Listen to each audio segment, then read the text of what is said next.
Basavaraju ఒంటిపైన kerosene పోసుకుంటూ ఉంటాడు.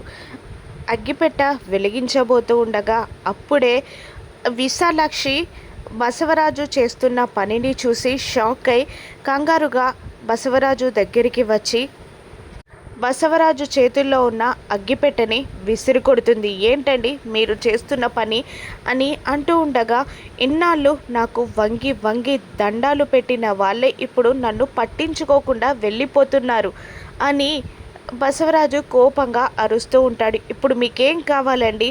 మీరు ఎమ్మెల్యే అవ్వాలి అంతేనా అని విశాలాక్షి అడుగుతూ ఉంటుంది. అవును, కానీ ఎలా?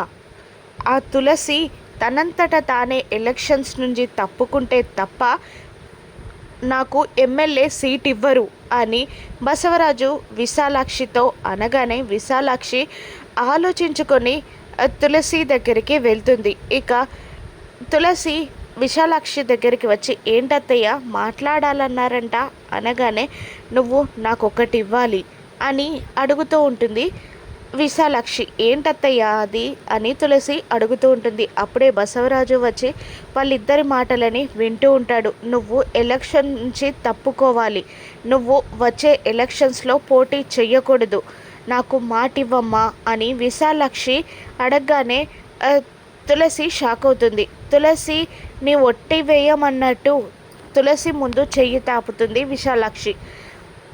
ఎలక్షన్స్లో పోటీ చెయ్యనని విశాలాక్షికి తులసి మాటిస్తుందా? బసవరాజు ప్లాన్ సక్సెస్ అవుతుందా?